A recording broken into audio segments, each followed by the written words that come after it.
우리 모두는 집중하고 있다고 생각하지만 집중이란 무엇인지 정말로 알고 있는 걸까요? 뇌과학자들은 오랜 시간 동안 인간의 주의력에 대해 연구해 왔습니다. 그들이 발견한 것은 놀라웠습니다. 우리가 집중이라고 부르는 상태는 실제로 존재하지 않는다는 것입니다. 우리가 집중하고 있다고 느끼는 순간마다 뇌는 수백만 개의 자극 중 하나를 선택하고 나머지를 억누르기 위한 끊임없는 전쟁을 벌이고 있습니다. 집중은 단순한 능력이 아니라 일종의 싸움입니다. 그리고 많은 사람들이 이 싸움에서 매일 패배하고 있습니다. 1927년 베르 하이젠베르크는 물리학에서 굉장히 도전적인 개념을 발표했습니다. 불확정성 원리입니다. 이 원리는 어떤 입자의 위치를 정확히 알수록 그 속도를 알 수 없게 된다는 것을 말합니다. 즉, 더 많이 잡으려 할수록 더 많이 놓친다는 것이죠. 흥미롭게도 이는 단지 물리학의 문제만이 아닙니다. 이는 우리가 매 순간 뇌에서 경험하는 현실과도 연결됩니다. 우리가 집중을 위해 시도했던 많은 방법들이 실제로는 집중을 방해하고 있었다는 사실, 놀랍지 않나요?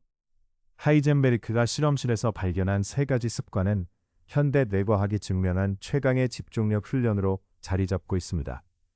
혹시 당신도 집중하려고 할수록 더 흐트러졌던 경험이 있나요? 그것은 의지력의 문제가 아닙니다. 그것은 물리학의 원리입니다. 우리 뇌는 초당 수백만 비트의 정보를 받아들이지만 의식적으로 처리할 수 있는 것은 40비트에 불과합니다. 즉 100만 대 40의 싸움입니다. 뇌는 매 순간 거의 모든 정보를 버리고 있으며 그 버림이 바로 집중인 것입니다. 집중은 모든 것을 보는 것이 아니라 거의 모든 것을 보지 않기로 선택하는 것입니다. 이 사실을 처음 이해한 사람 중 한 명이 리처드 파인만입니다. 그는 물리학자였지만 집중력에 있어서는 예술가에 가까운 사람이었습니다. 파인만은 코넬 대학에서 강의하던 시절 학교 식당에서 누군가 접시를 던지는 것을 보았습니다. 접시가 공중에서 흔들리며 회전하는 모습은 다른 사람들에게는 그냥 접시에 불과했지만 파인만에게는 우주의 법칙을 드러내는 순간이었습니다. 그는 즉석에서 접시의 회전 속도와 흔들림의 비율을 계산하기 시작했죠. 아무도 그에게 그렇게 하라고 요구하지 않았습니다. 순수한 호기심이 그의 모든 주의를 하나의 점으로 집중시켰습니다. 이것이 집중력의 첫 번째 비밀입니다. 집중은 강요할 수 있는 것이 아니라 그것은 불러올 수 있는 것입니다. 그렇다면 집중을 어떻게 불러올 수 있을까요? 그 답을 이해하기 위해서는 먼저 뇌가 주의를 어떻게 배분하는지를 알아야 합니다. 신경과학자들은 이를 2가지 시스템으로 나눕니다. 하나는 자동 시스템으로 뇌간에서 작동하며 갑작스러운 소리, 움직임, 위협에 반응하는 오래된 시스템입니다. 다른 하나는 의도적 시스템으로 전두엽에서 작동하며 목표를 설정하고 주의를 집중시키는 역할을 합니다. 이 2 시스템은 항상 서로 싸우고 있으며 놀랍게도 자동 시스템이 거의 항상 승리합니다. 스마트폰 알림 소리에 손을 뻗는 것은 의지력의 부재가 아닙니다. 수십만 년 동안 우리의 뇌가 그렇게 설계되었기 때문입니다. 뇌는 새로운 자극에 반응하도록 최적화되어 있으며 스마트폰은 이 진화적 취약점을 정확하게 공략하도록 설계된 기계입니다. 이제 우리는 궁금해집니다. 어떻게 하면 의도적 시스템을 강화하고 자동적인 방해에 저항할 수 있을까요? 1927년으로 돌아가 봅시다. 당시 25살이었던 하이젠베르크는 코펜하겐에서 닐스 보어와 함께 양자역학의 복잡한 문제를 연구하고 있었습니다. 너무 많은 변수와 복잡성으로 인해 동료들은 더 많은 계산과 데이터를 요구했지만 하이젠베르크는 정반대의 선택을 했습니다. 그는 코펜하겐을 떠나 헬리골란트 섬으로 혼자 갔습니다. 공식적으로는 꽃가루 알레르기 때문이라고 했지만 진짜 이유는 단 하나의 질문에 집중하기 위해서였습니다. 섬에서 그는 낮에는 수영하고 절벽을 오르고 시를 읽었으며 밤에는 계산을 했습니다. 그리고 어느 새벽 3시 그는 그 유명한 행렬 역학의 핵심 방정식을 발견했습니다. 하이젠베르크의 첫 번째 습관은 문제에서 벗어나는 것입니다. 이것이 문제를 푸는 방법이라는 것을 그는 깨달았습니다. 뇌는 집중 상태에서도 쉬는 시간이 필요합니다. 신경과학에서는 이를 디폴트 모드 네트워크라고 부르며 뇌가 아무것도 하지 않는 것처럼 보일 때 사실 가장 창의적인 연결을 만들고 있습니다. 하이젠베르크가 섬에서 수영을 하는 동안 그의 무의식은 방정식들을 재배치하고 있었고 그가 밤에 돌아와 계산하는 것은 단지 마지막 확인일 뿐이었습니다. 집중력에 대한 오해는 여기서 시작됩니다. 집중은 끊임없이 붙어 있는 것이 아닙니다. 그것은 깊이 들어가고 완전히 나오고 다시 깊이 들어가는 리듬입니다. 끊임없는 집중은 집중이 아니라 소모입니다. 우리의 뇌를 한번 생각해 봅시다. 아침부터 저녁까지 끊임없이 무언가를 처리하고 화면을 보고 정보를 흡수하는 뇌는 어떤 상태일까요? 뇌는 근육과 비슷합니다. 근육은 힘들면 아프다고 신호를 보내지만 뇌는 지쳐도 작동하는 척합니다. 그래서 우리는 멍하니 화면을 보며 스크롤을 멈추지 못하는 것입니다. 뇌는 이미 지쳤지만 자동 시스템이 새로운 자극을 계속 공급하고 있기 때문입니다. 우리가 집중하고 있다고 생각할 때 사실은 자극에 끌려다니고 있는 것입니다. 하이젠베르크는 이 차이를 본능적으로 알고 있었습니다. 연구가 막힐 때 그는 절대 더 오래 앉아있지 않았습니다. 그는 일어나 피아노를 치거나 괴테의 시를 읽고 산을 오르곤 했습니다. 하이젠베르크의 두 번째 습관은 뇌를 전환하는 것이 아니라 비우는 것입니다. 전환과 비움은 다릅니다. 소셜미디어를 보는 것은 전환으로 뇌는 여전히 자극을 처리하고 있습니다. 반면 산을 오르는 것은 뇌를 비우는 것입니다. 이때 뇌의 의도적 시스템은 잠시 쉬고 디폴트 모드 네트워크가 활성화됩니다. 현대인이 집중하지 못하는 큰 이유 중 하나는 뇌를 전환하지만 진정으로 비우지 않기 때문입니다. 여러분은 마지막으로 뇌를 진정으로 비웠던 순간이 언제인지 기억하시나요? 칙센트미하이는 40년 동안 인간이 가장 깊은 집중 상태에 빠지는 순간을 연구했습니다. 그는 이 상태를 플로우라고 불렀죠. 플로우 상태에 들어가면 우리는 시간을 잊고 배고픔과 피로도 잊으며 오로지 그 순간의 일에 완전히 몰입하게 됩니다. 이 상태에서 우리의 뇌는 특별한 패턴을 보입니다. 놀랍게도 전두엽의 일부가 비활성화되면서 자기 비판과 자의식, 자기 검열이 줄어들고 뇌는 행동 자체에 완전히 몰입하게 됩니다. 하지만 플로우는 의도적으로 만들 수 있는 것이 아닙니다. 우리가 할 수 있는 것은 플로우가 일어나는 조건을 만드는 것입니다. 칙센트미하이가 발견한 플로우의 조건은 간단합니다.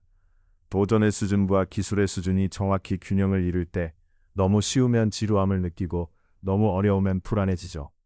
플로우는 그 중간의 좁은 통로에서만 일어납니다. 하이젠베르크는 이 균형을 본능적으로 이해했어요. 그는 항상 자신의 능력으로 겨우 해결할 수 있을 만큼의 문제를 선택했습니다. 너무 쉬운 문제는 하지 않고 너무 어려운 문제는 혼자 해결하려 하지 않았죠. 그는 자신의 능력의 경계에서 작업했고 그 경계에서만 우리의 뇌가 완전히 깨어나게 됩니다. 이것이 우리가 지루함과 불안을 반복하는 이유죠. 너무 쉬운 일을 하면 뇌는 다른 자극을 찾고 너무 어려운 일을 하면 뇌는 도망칩니다. 대부분의 사람들은 이 균형을 의식적으로 조정하는 법을 모르고 있습니다. 파인만이 코넬 대학에서 슬럼프를 겪었을 때 그는 스스로를 억지로 중요한 연구에 밀어넣지 않았습니다. 대신 그는 재미있는 작은 문제들로 시작했죠. 예를 들면 식당에서 날아가는 접시의 회전이나 개미가 어떻게 경로를 찾는지와 같은 겉보기에 아무 의미 없어 보이는 것들입니다. 하지만 이 작은 불꽃들이 그의 뇌를 깨웠고 그 깨어난 뇌가 결국 양자역학을 완성하게 되었습니다. 이것이 하이젠베르크의 세 가지 습관이 왜 효과적인지의 핵심입니다. 문제에서 멀어지는 것, 뇌를 비우는 것, 그리고 하나의 질문만을 들고 들어가는 것. 이 세 가지가 플로우의 조건을 만들어냅니다. 억지로 집중하려는 것이 아니라 집중이 자연스럽게 일어나는 상태를 만드는 것이죠. 하지만 여기서 가장 중요한 질문이 남아 있습니다. 우리는 무엇에 집중해야 할까요? 이것이 하이젠베르크의 불확정성 원리가 집중력에 대해 가르쳐주는 가장 깊은 교훈입니다. 입자의 위치를 더 정확히 알수록 속도를 알 수 없게 되는 현상. 하이젠베르크가 이 원리를 발표했을 때 많은 물리학자들은 이를 단순히 측정의 한계라고 생각했습니다. 더 좋은 도구가 생기면 해결될 문제라고 여겼죠. 하지만 하이젠베르크는 달랐습니다. 이것은 측정의 한계가 아니라 자연의 근본적인 특징이었습니다. 입자는 동시에 정확한 위치와 속도를 가질 수 없습니다. 그것은 불가능한 것이 아니라 그냥 존재하지 않는 것입니다. 이 원리가 당신의 집중력에 적용될 때에 충격적인 함의를 봅시다. 무언가에 완전히 집중할 때 우리는 반드시 다른 무언가를 잃게 됩니다. 직업에 완전히 집중하면 관계를 놓치고 한 가지 목표에 집중하면 다른 가능성을 보지 못하게 되죠. 이 순간에 완전히 집중하면 미래를 계획하기 어려워집니다. 이것은 약점이 아니라 물리학입니다. 집중은 항상 트레이드오프입니다. 무언가를 선택하는 것은 무언가를 포기하는 것입니다. 만약 이 사실을 이해하지 못하면 우리는 모든 것에 집중하려다 결국 아무것도 이루지 못하게 될 것입니다. 파인만은 이 점을 가장 명확하게 이해한 인물이었습니다. 그는 행정 업무에 거의 시간을 쓰지 않았고 위원회 참석도 피했으며 소셜 의무를 최소화했습니다. 많은 사람들이 그를 무례하다고 생각했지만 파인만은 알았습니다. 우리의 주의력은 재생 불가능한 자원이라는 것을, 그것을 어디에 쓰느냐는 선택이 중요하다는 것을 말이죠. 지금 이 순간 당신이 이 영상을 보고 있는 것은 다른 무언가를 하지 않는 것입니다. 그 다른 무언가가 무엇인지, 그 선택이 옳은지 이것을 의식적으로 아는 사람만이 진짜 집중력을 가질 수 있습니다. 이 깨달음은 단순한 생산성 팁이 아닙니다. 이것은 당신이 어떻게 삶을 살아갈 것인가에 관한 문제입니다. 무엇을 보고 무엇을 보지 않을 것인가? 무엇을 잡고 무엇을 놓을 것인가? 파인만의 비밀은 호기심이 어떻게 천재적 발견으로 이어졌는지를 보여줍니다. 그는 물리학이라는 하나의 질문을 삶의 중심에 놓았고 그 선택이 그를 20세기 가장 위대한 물리학자 중 한 명으로 만들었습니다. 그리고 당신도 당신만의 하나의 질문을 찾을 수 있습니다. 지금 당신의 뇌는 가장 수용적인 상태입니다. 새로운 구조를 받아들일 준비가 되어 있습니다. 하이젠베르크의 3가지 습관이 실제로 어떻게 작동하는지 이해할 준비가 되었습니다. 첫 번째 습관은 문제에서 멀어지는 것입니다. 이것은 게으름이 아닙니다. 이는 뇌의 아키텍처를 이해한 전략이죠. 신경과학자들은 이를 인큐베이션 기간이라고 부릅니다. 의식이 문제에서 떠나 있는 동안 무의식은 계속해서 작업하며 서로 관련 없어 보이는 정보들 사이의 연결을 찾습니다. 의식이 개입하면 오히려 이 과정을 방해하게 되죠. 의식이 없어야 무의식이 자유롭게 움직일 수 있습니다. 예를 들어 하이젠베르크가 절벽을 오르는 동안 그의 무의식은 행렬을 재배열하고 있었고 파인만이 술집에서 춤을 바라보는 동안 그의 무의식은 다이어그램을 그리고 있었습니다.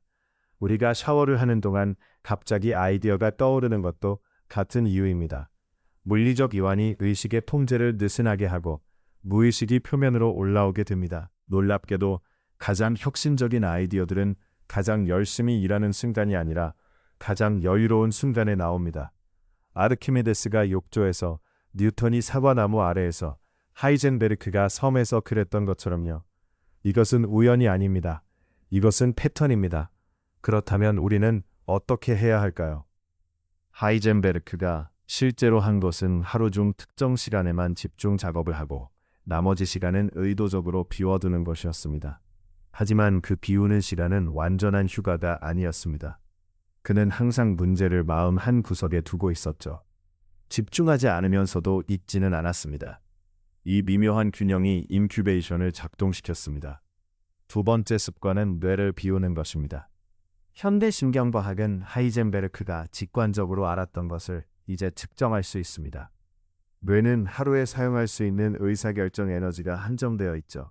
이를 자아 고갈이라고 합니다. 아침에 가장 강하고 저녁으로 갈수록 약해집니다. 우리가 저녁에 더 나쁜 결정을 내리는 이유가 바로 이 때문이죠. 뇌가 지치기 때문입니다. 사실 우리가 하루 종일 소셜미디어를 보는 것은 단순한 낭비가 아닙니다. 그것은 내일 아침의 집중력을 오늘 미리 쓰는 것입니다. 뇌를 비우는 것, 진정한 비움은 이 에너지를 회복시킵니다. 그리고 그 회복이 다음 집중 세션의 깊이를 결정합니다. 세 번째 습관은 하나의 질문만을 들고 들어가는 것입니다. 이것은 어쩌면 가장 어려운 습관일 수 있습니다. 현대 사회는 멀티태스킹을 미덕으로 가르칩니다. 동시에 여러 일을 하는 사람이 능력 있는 사람처럼 보이죠. 하지만 뇌는 진정한 의미에서 멀티태스킹을 할 수 없습니다. 뇌가 실제로 하는 것은 빠른 전환입니다. 하나에서 다른 것으로 또 다른 것으로의 전환에는 비용이 있습니다. 전환할 때마다 뇌는 에너지를 소모하고 전환 후 다시 깊은 집중 상태에 들어가는 데는 평균 23분이 걸립니다. 하루에 얼마나 많이 전환하고 있는지 계산해 보세요. 그리고 그 23분들을 모두 더해 보세요. 그것이 당신이 매일 잃고 있는 집중력입니다. 하이젠베르크는 섬에서 단 하나의 질문만을 들고 들어갔습니다. 전환이 없었죠. 그래서 그의 뇌는 끊임없이 그 하나의 질문 주변에 머물렀습니다. 의식이 잠들어도 무의식이 그 주변을 맴돌았고 새벽 3시에 모든 것이 하나로 모였습니다. 이 모든 것이 결국 하나의 결론으로 이어집니다. 집중력은 스킬이 아닙니다. 집중력은 선택입니다. 정확히 말하면 집중력은 무엇을 보지 않을 것인가의 선택입니다. 하이젠베르크의 불확정성 원리가 가르쳐주는 것이 바로 이것입니다. 우리는 모든 것을 동시에 정확히 알 수 없습니다. 우리는 선택해야 합니다. 그리고 그 선택이 우리가 어떤 사람인지를 결정합니다. 파인만은 물리학을 선택했고 그 선택이 그를 파인만으로 만들었습니다. 하이젠베르크는 양자역학을 선택했고 그 선택이 그를 하이젠베르크로 만들었습니다. 당신은 무엇을 선택하고 있나요? 대부분의 사람들은 선택하지 않습니다. 그들은 선택당합니다. 알고리즘이 선택하고 환경이 선택하며 다른 사람의 긴급함이 선택합니다. 그들은 매일 반응할 뿐 한 번도 스스로 선택하지 않습니다. 하이젠베르크의 3가지 습관은 이 패턴을 깨는 방법입니다. 문제에서 멀어지는 것은 자동 반응에서 벗어나는 것이고 뇌를 비우는 것은 다른 사람의 긴급함에서 자신을 분리하는 것입니다. 하나의 질문만을 들고 들어가는 것은 당신이 무엇에 집중할 것인지 의식적으로 선택하는 것입니다. 이것은 단순한 생산성 기술이 아닙니다. 이것은 자율성입니다. 당신의 주의력은 당신의 것입니다. 그것을 누가 가져가도록 내버려 두고 있는지 오늘부터 의식적으로 보기 시작하세요. 놀랍게도 하이젠베르크가 불확정성 원리를 발표한 후 아인슈타인은 신은 주사위를 던지지 않는다라는 유명한 말을 남겼습니다. 하이젠베르크의 원리가 우주에는 근본적인 불확실성이 있다는 것을 의미했기 때문입니다. 아인슈타인은 그것을 받아들이기 거부했죠. 하지만 역사는 하이젠베르크의 편이었습니다. 우주에는 근본적인 불확실성이 있습니다. 그리고 그것은 두려운 것이 아닙니다. 오히려 아름다운 것입니다. 불확실성이 선택의 공간을 만들기 때문입니다. 모든 것이 결정되어 있다면 우리의 선택은 의미가 없습니다. 불확실성이 있기 때문에 우리가 무엇에 집중하는가가 실제로 세계를 다르게 만듭니다. 우리가 주의를 어디에 두는가, 그것이 우리의 현실을 만듭니다. 이 이야기는 단순한 집중력 이야기가 아니었습니다. 이것은 물리학의 이야기였습니다. 우리가 어떻게 세계를 만들어가는가에 대한 이야기였죠. 지금 이 순간부터 우리는 집중을 다르게 생각하게 될 것입니다. 의지력이 아니라 설계로, 더 열심히가 아니라 더 현명하게, 더 많이가 아니라 더 깊이.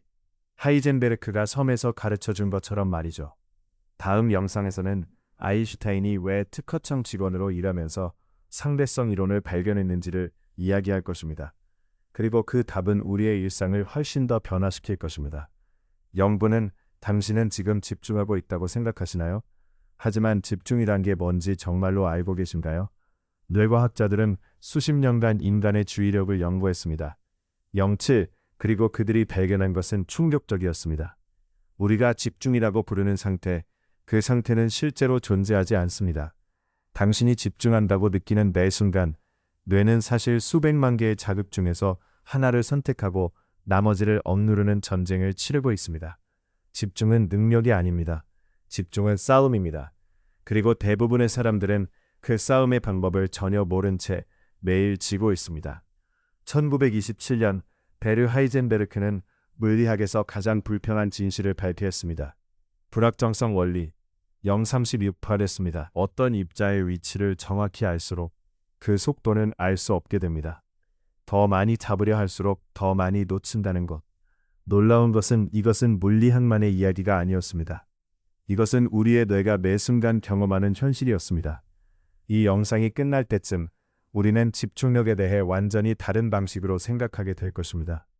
우리가 평생 믿어왔던 집중의 방법이 실제로는 우리의 집중을 방해하고 있었다는 사실을 알고 계셨나요? 그리고 하이젠베르크가 실험실에서 발견한 3가지 습관이 어떻게 현대 뇌과학이 증명한 최강의 집중력 훈련으로 이어졌는지 함께 알아보겠습니다. 혹시 집중하려고 할수록 집중이 흐트러진 적이 있나요? 사실 그것은 당신의 의지력이 얕아서가 아닙니다. 이는 물리학의 법칙과 관련이 있습니다. 우리의 뇌는 초당 엄청난 양의 정보를 받아들이지만 의식적으로 처리할 수 있는 것은 고작 40비트에 불과합니다. 100만 대 40의 비율이죠. 매 순간 우리의 뇌는 무의식적으로 거의 모든 정보를 걸러내고 있습니다. 이 걸러내는 과정을 통해 우리는 집중할 수 있는 것입니다. 집중이란 무언가를 보는 것이 아니라 대부분의 것을 보지 않기로 선택하는 과정입니다. 이 개념을 처음으로 이해한 사람 중 한 명은 리처드 파인만입니다. 그는 물리학자였지만 집중력에 있어서는 예술가와도 같았습니다. 파인만은 코넬 대학에서 강의하던 시절 학교 식당에서 누군가 접시를 던지는 것을 보았습니다. 접시가 공중에서 흔들리며 회전하는 모습은 다른 사람들에게는 단순한 일상이었지만 파인만에게는 우주의 법칙을 보는 순간이었습니다. 그는 즉시 그 자리에서 접시의 회전 속도와 흔들림의 비율을 계산하기 시작했습니다. 아무도 그에게 그렇게 하라고 하지 않았고 특별한 이유도 없었습니다. 순수한 호기심이 그의 모든 주의를 그 한 점으로 끌어당겼습니다. 이것이 바로 집중력의 첫 번째 비밀입니다. 집중은 강요할 수 있는 것이 아니라 자연스럽게 불러올 수 있는 것입니다. 그렇다면 어떻게 할 수 있을까요? 그 답을 찾으려면 먼저 우리의 뇌가 주의를 어떻게 배분하는지를 이해해야 합니다. 신경과학자들은 주의 배분을 두 가지 시스템으로 나눕니다. 하나는 자동 시스템으로 뇌간에서 작동하며 갑작스러운 소리, 움직임, 위협에 반응합니다. 이는 진화적으로 오래된 시스템입니다. 다른 하나는 의도적 시스템으로 전두엽에서 작동하며 목표를 설정하고 주의를 특정 방향으로 이끕니다. 이 두 시스템은 항상 서로 경쟁하며 놀랍게도 자동 시스템이 거의 항상 우세합니다. 우리가 스마트폰 알림 소리에 즉각 반응하는 것은 의지력이 부족해서가 아니라 우리의 뇌가 수십만 년 동안 그렇게 설계되어 왔기 때문입니다. 우리의 뇌는 새로운 자극에 반응하도록 최적화되어 있습니다. 스마트폰은 이러한 진화적 취약점을 정확히 공략하도록 설계된 기계입니다. 그렇다면 의문이 생깁니다. 어떻게 하면 우리의 의도적 시스템을 더 강하게 만들 수 있을까요? 그리고 어떻게 하면 자동적인 방해에 저항할 수 있을까요? 1927년으로 돌아가 봅시다. 당시 25살이었던 베르너 하이젠베르크는 그는 코펜하겐에서 닐스 보어와 함께 연구하며 양자역학의 핵심 문제들과 씨름하고 있었습니다. 그 문제는 매우 복잡했으며 너무 많은 변수가 있었습니다. 동료들은 더 많은 계산을 하고 더 많은 데이터를 모으고 더 열심히 생각하라고 했습니다. 그러나 하이젠베르크는 반대로 행동했습니다. 그는 코펜하겐을 떠나 헬리골란트 섬으로 홀로 향했습니다. 공식적인 이유는 꽃가루 알레르기로 인해 도시를 벗어나야 했다는 것이었지만 실제 이유는 달랐습니다. 그는 단 하나의 질문만을 품고 섬으로 들어갔습니다. 모든 다른 것들을 차단하기 위해서 말이죠. 섬에서 그는 낮에는 수영하고 절벽을 오르고 시를 읽으며 시간을 보냈습니다. 그리고 밤에는 계산에 몰두했습니다. 그러던 어느 새벽 3시, 그는 그 유명한 행렬 역학의 핵심 방정식을 발견했습니다. 이것이 하이젠베르크의 첫 번째 습관입니다. 문제에서 멀어지는 것이 문제를 푸는 방법이 될 수 있습니다. 우리의 뇌는 집중 상태에서도 쉬는 시간을 필요로 합니다. 신경과학에서는 이를 디폴트 모드 네트워크라고 부릅니다. 뇌가 아무것도 하지 않는 것처럼 보일 때 사실 뇌는 가장 창의적인 연결을 만들고 있습니다. 하이젠베르크가 섬에서 수영을 하는 동안 그의 무의식은 방정식들을 재배치하고 있었습니다.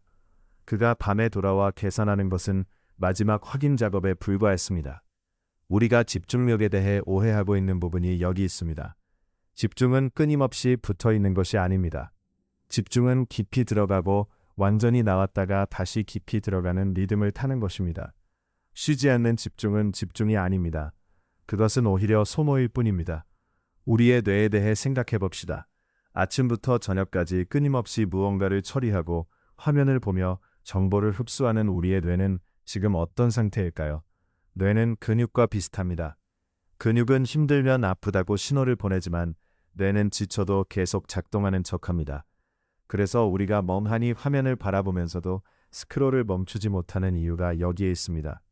뇌는 이미 지쳤지만 자동 시스템이 새로운 자극을 계속 공급하고 있기 때문입니다. 우리는 실제로 집중하고 있는 것이 아닙니다. 우리는 자극에 끌려다니고 있는 것입니다. 놀랍게도 하이젠베르크는 이러한 차이를 본능적으로 알고 있었습니다.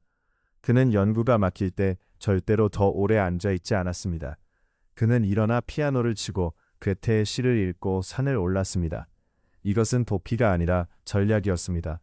이것이 하이젠베르크의 두 번째 습관입니다.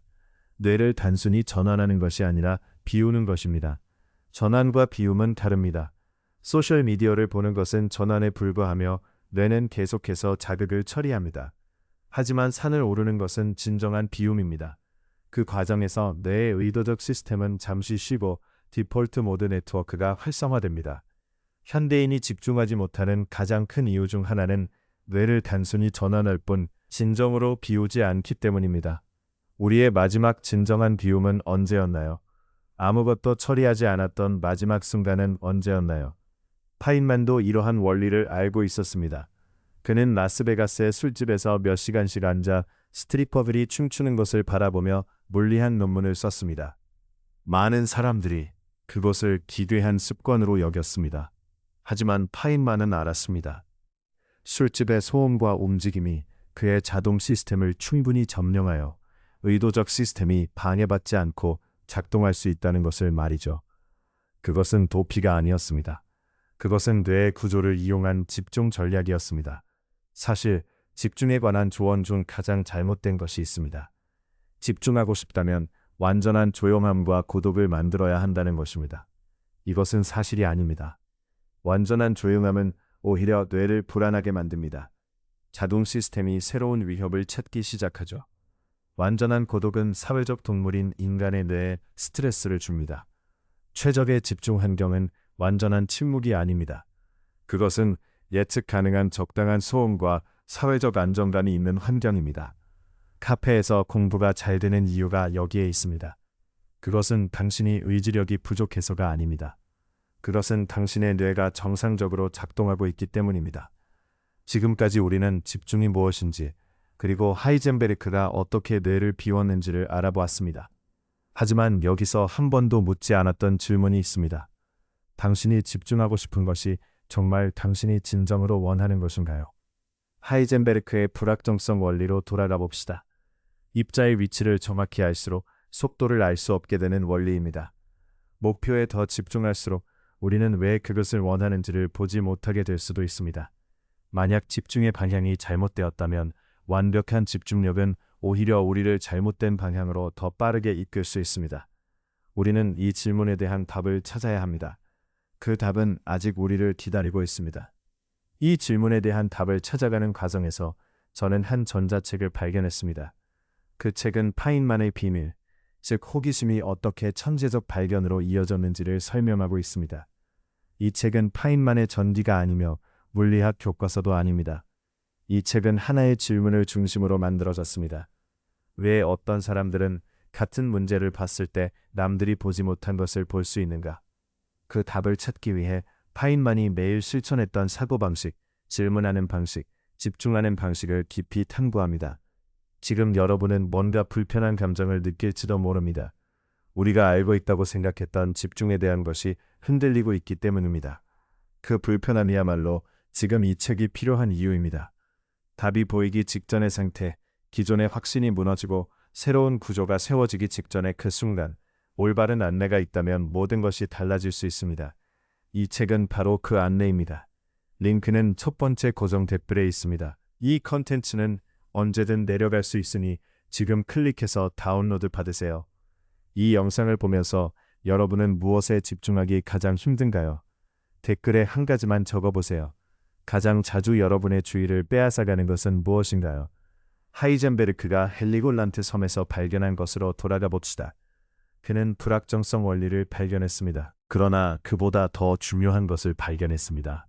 그는 자신이 어떻게 그 발견을 했는지를 이해했습니다. 물리학자 데이비드 봄은 나중에 하이젠베르크의 방법을 이렇게 요약했습니다. 하이젠베르크는 문제를 직접 풀려고 하지 않았습니다. 그는 문제 자체가 스스로 드러나도록 공간을 만들었습니다. 이 차이는 미묘해 보이지만 실제로는 근본적인 차이입니다. 우리가 문제를 풀려고 할 때 우리의 뇌는 우리가 이미 알고 있는 패턴을 찾아보는 것은 마치 익숙한 길을 걷는 것과 같습니다. 이미 존재하는 해결책을 찾는 것은 때로는 안전한 선택일 수 있죠. 그러나 새로운 공간을 만들기 시작하면 우리의 뇌는 기발한 연결을 만들어냅니다. 그 결과로 예상치 못한 조합이 나타나죠. 이것이 바로 창의성과 집중력이 교차하는 순간입니다. 이것이 바로 하이젠베르크의 세 번째 습관입니다. 단 하나의 질문만을 가지고 탐구하는 것. 하이젠베르크가 섬으로 가져간 것은 수십 개의 문제가 아니라 단 하나의 질문이었습니다. 그 질문은 전자의 운동을 관찰 가능한 물리량만으로 기술할 수 있는가? 라는 것이었습니다. 그것이 그의 유일한 질문이었습니다. 현대 사회에서 우리가 집중하지 못하는 이유 중 하나는 너무 많은 질문을 동시에 가지고 있기 때문입니다. 오늘의 할 일, 내일의 걱정, 지난주의 실수, 그리고 다음 달의 계획까지 우리의 뇌는 이 모든 것에 조금씩 주의를 나누게 됩니다. 그 결과 어느 것에도 진정으로 집중하지 못하게 되죠. 파인만은 이를 다른 방식으로 설명했습니다. 그는 언제나 마음속에 12개의 좋아하는 문제를 가지고 있었다고 말했죠. 새로운 아이디어가 떠오르면 그것이 그 12개의 문제 중 어느 것과 연결되는지를 확인했습니다. 연결된다면 깊이 파고들었고 연결되지 않는다면 과감히 무시했죠. 이는 선택적 무시의 기술입니다. 집중력이 뛰어난 사람들은 더 많이 보는 사람들이 아닙니다. 오히려 그들은 무엇을 무시할지를 잘 아는 사람들이죠. 파인만이 노벨상을 받은 양자 정의역학 이론을 완성할 수 있었던 것은 그가 관련 없는 수천 가지의 흥미로운 것들을 의도적으로 무시했기 때문입니다. 우리 모두는 현재 몇 가지 문제를 동시에 들고 있나요? 이것은 단순한 집중력의 문제가 아닙니다. 우리가 집중하지 못하는 것은 의지력의 문제가 아닙니다. 이는 우리가 어떤 시스템 속에서 살아가고 있는가에 대한 문제입니다. 소셜미디어 알고리즘은 우리의 주의를 분산시키도록 설계되어 있습니다. 현대의 업무 환경은 끊임없는 이메일과 메시지로 우리의 집중을 방해하도록 구조화되어 있죠. 교육 시스템은 한 번에 여러 과목을 동시에 처리하도록 우리를 훈련시킵니다. 이러한 모든 것에 맞서 집중하려고 애쓰는 것은 마치 수영장에서 역류를 거슬러 수영하는 것과 같습니다. 가능하긴 하지만 우리는 쉽게 지치게 됩니다. 그리고 결국에는 우리가 이기게 되죠. 하지만 하이젠베르크의 접근 방식은 달랐습니다. 그는 역류에 맞서지 않았습니다. 대신 그는 역류가 없는 섬으로 갔죠. 우리의 뇌가 어떻게 집중을 결정하는지를 이해하면 집중이 단순히 의지력의 문제가 아니라는 것을 깊이 깨닫게 될 것입니다. 신경과학자 미하일 칙센트미하이는 40년간 인간이 가장 깊은 집중 상태에 빠지는 순간을 연구했습니다. 그는 그 상태를 플로우라고 명명했죠. 플로우 상태에 몰입하면 우리는 시간을 잊고 배고픔과 피로조차 잊게 됩니다. 그리고 자신이 하고 있는 일에 완전히 흡수되죠. 이러한 상태는 뇌에서 매우 특별한 패턴으로 나타납니다. 놀랍게도 전두엽의 일부가 오히려 비활성화되기도 하죠. 자기 비판, 자의식, 그리고 자기 검열이 줄어드는 것이죠. 우리의 뇌는 행동 자체에 완전히 몰입하게 됩니다. 놀랍게도 플로우 상태는 의도적으로 만들 수 없습니다. 그러나 우리는 플로우가 자연스럽게 일어날 수 있는 조건을 만들 수 있습니다. 칙센트미하이가 발견한 조건은 아주 단순했습니다. 도전의 수준과 기술의 수준이 정확히 균형을 이룰 때 플로우가 발생합니다. 너무 쉬우면 지루하고 너무 어려우면 불안해지죠. 그 중간의 좁은 통로에서만 플로우가 일어나는 것입니다. 하이젠베르크는 이를 본능적으로 이해하고 있었습니다. 그는 항상 자신이 겨우 해결할 수 있을 것 같은 문제를 선택했습니다. 너무 쉬운 것은 하지 않았고 너무 어려운 것은 혼자서 시도하지 않았습니다. 그는 항상 자신의 능력의 경계에서 작업했습니다. 그 경계에서만 우리의 뇌가 완전히 깨어나는 것입니다. 이것이 우리가 지루함과 불안을 반복적으로 경험하는 이유입니다. 일이 너무 쉬우면 우리의 뇌는 다른 자극을 찾게 되고 일이 너무 어려우면 뇌는 도망치게 됩니다. 대부분의 사람들은 그 균형을 의식적으로 조정하는 방법을 알지 못합니다. 타인만이 코넬 대학에서 슬럼프를 겪었을 때 그는 자신을 억지로 중요한 연구에 밀어넣지 않았습니다. 대신 그는 재미있는 작은 문제들부터 시작했습니다. 예를 들어 식당에서 날아가는 접시의 회전이나 개미가 경로를 찾는 방식 같은 겉보기에 아무 의미 없어 보이는 것들이었습니다. 하지만 그 작은 불꽃들이 그의 뇌를 깨우기 시작했습니다. 그리고 깨어난 그의 뇌가 양자정의 역학을 완성하게 되었습니다. 이것이 바로 하이젠베르크의 세 가지 습관이 왜 효과적인지를 설명하는 핵심입니다. 뇌에서 멀어지는 것, 뇌를 비우는 것, 그리고 단 하나의 질문만을 가지고 탐구하는 것. 이 세 가지는 플로우 상태가 자연스럽게 발생할 수 있는 조건을 만들어냅니다. 이는 억지로 집중하려는 것이 아니라 집중이 자연스럽게 일어나는 상태를 만드는 것입니다. 하지만 여기서 가장 중요한 질문이 남아 있습니다. 우리는 무엇에 집중해야 할까요? 이것이 바로 하이젠베르크의 불확정성 원리가 우리에게 집중력에 대해 가르쳐주는 가장 깊은 교훈입니다. 입자의 위치를 더 정확히 알수록 그 속어를 알 수 없게 됩니다. 하이젠베르크가 이 원리를 발표했을 때 많은 물리학자들은 이를 단순히 측정의 한계라고 생각했습니다. 더 좋은 도구가 생기면 해결될 문제라고 여겼죠. 하지만 하이젠베르크는 달랐습니다. 그것은 단순한 측정의 한계가 아니었습니다. 그것은 자연의 근본적인 특성이었습니다. 입자는 동시에 정확한 위치와 정확한 속도를 가질 수 없습니다. 이는 불가능한 것이 아니라 단순히 존재하지 않는 것입니다. 이 원리가 우리의 집중력에 적용될 때 그 함의는 충격적입니다. 우리가 무언가에 완전히 집중할 때 반드시 다른 무언가를 잃게 됩니다. 직업에 완전히 집중하면 관계를 놓치게 되고 한 가지 목표에 집중하면 다른 가능성을 보지 못할 수 있습니다. 지금 이 순간에 완전히 집중하면 미래를 계획하기가 어려워집니다. 이는 약점이 아닙니다. 이는 물리학의 원리입니다. 집중은 언제나 트레이드오프입니다. 무언가를 선택하는 것은 곧 다른 무언가를 포기하는 것입니다. 이 점을 이해하지 못하면 모든 것에 집중하려다 결국 아무것도 이루지 못할 수 있습니다. 파인만은 이를 가장 명확하게 이해한 인물 중 하나였습니다. 그는 행정 업무를 거의 하지 않았고 위원회 참석을 피하며 소셜 의무를 최소화했습니다. 많은 사람들이 그를 무례하다고 생각했지만 파인만은 자신이 무엇을 해야 하는지를 잘 알고 있었습니다. 그는 자신의 주의가 재생 불가능한 자원임을 알고 있었고 이를 효율적으로 사용하기 위해서는 다른 것에 쓸 수 없다는 것을 이해했습니다. 우리의 주의력 또한 재생 불가능한 자원입니다. 지금 이 순간 우리가 이 영상을 보고 있다는 것은 다른 무언가를 하지 않고 있다는 뜻입니다. 그 다른 무언가가 무엇인지 그리고 그 선택이 옳은지를 의식적으로 아는 사람만이 진정한 집중력을 가질 수 있습니다. 이 깨달음은 단순한 생산성 팁이 아닙니다. 이는 우리가 어떻게 삶을 살아갈 것인가에 대한 문제입니다. 무엇을 보고 무엇을 보지 않을 것인가? 무엇을 잡고 무엇을 놓을 것인가? 파인만의 비밀은 무엇일까요? 그의 호기심이 어떻게 천재적인 발견으로 이어졌는가? 이 책은 바로 이 질문에 답합니다. 파인만이 어떻게 물리학이라는 하나의 질문을 삶의 중심에 놓았는지, 그 선택이 어떻게 그를 20세기 가장 위대한 물리학자 중 한 명으로 만들었는지에 대한 이야기입니다. 그리고 우리가 우리만의 하나의 질문을 찾는데 이 방법이 어떻게 적용될 수 있는지를 보여줍니다. 지금 우리의 뇌는 가장 수용적인 상태에 있습니다. 새로운 구조를 받아들일 준비가 되어 있죠. 이 책을 지금 다운로드하세요.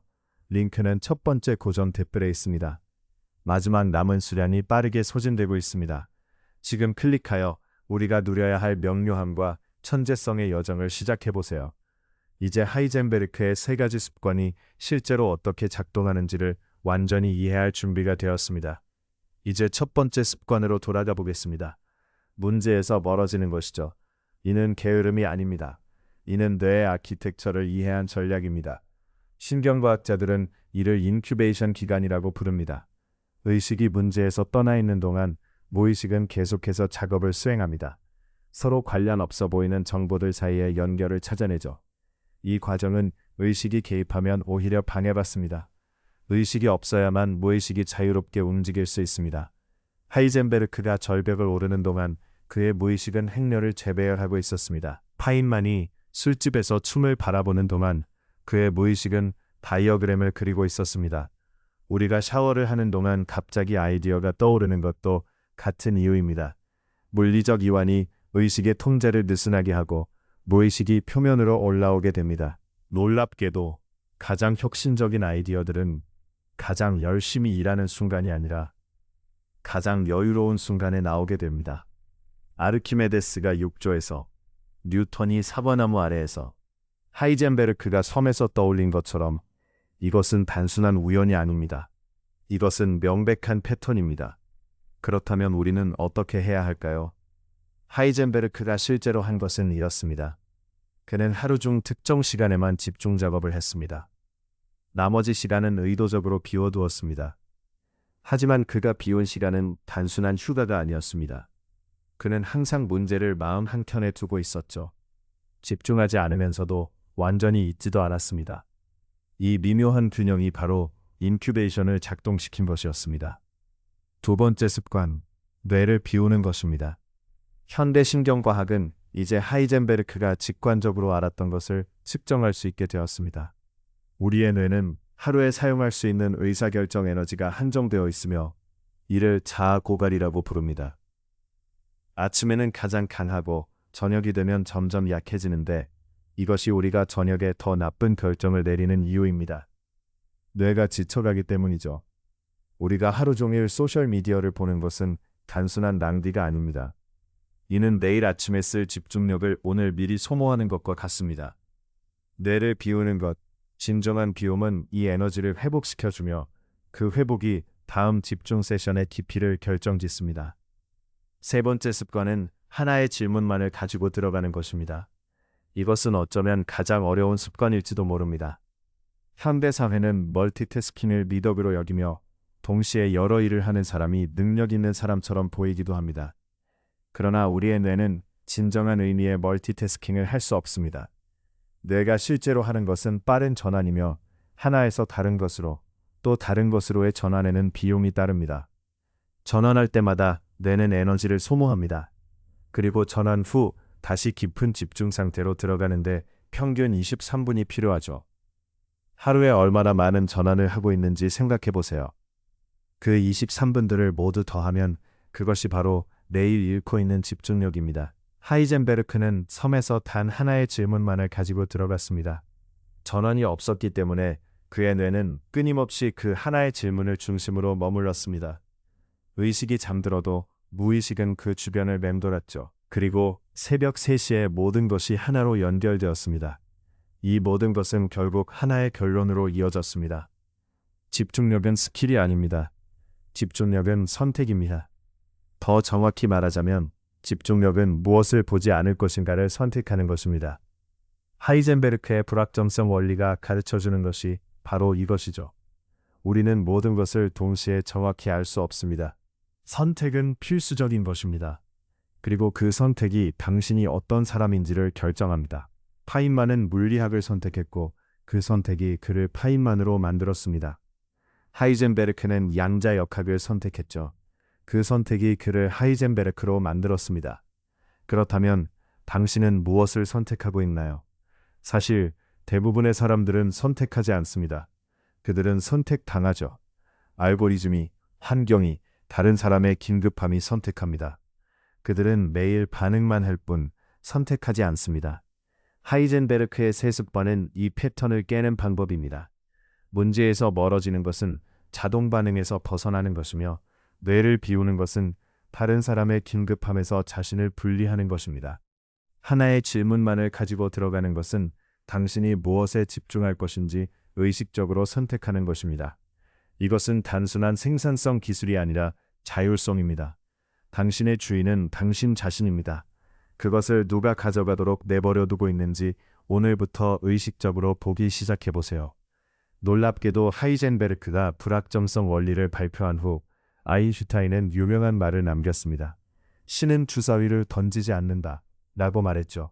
하이젠베르크의 원리는 우주의 근본적인 불확실성이 있음을 의미했습니다. 아인슈타인은 이를 받아들이기를 거부했지만 역사는 하이젠베르크의 편이었습니다. 우주에는 근본적인 불확실성이 존재합니다. 그리고 그것은 두려운 것이 아니라 오히려 아름다운 것입니다. 왜냐하면 그 불확실성이 선택의 공간을 만들어주기 때문입니다. 만약 모든 것이 결정되어 있다면 우리의 선택은 의미가 없겠죠. 그러나 불확실성이 있기 때문에 우리가 무엇에 집중하는가가 실제로 세계를 다르게 만들 수 있습니다. 당신이 주의를 어디에 두느냐가 바로 당신의 현실을 만드는 것입니다. 이것은 단순한 집중력 이야기가 아닙니다. 이것은 물리학입니다. 단순한 집중력 이야기가 아니었습니다. 이것은 당신이 어떻게 세계를 만들어가는가의 이야기입니다.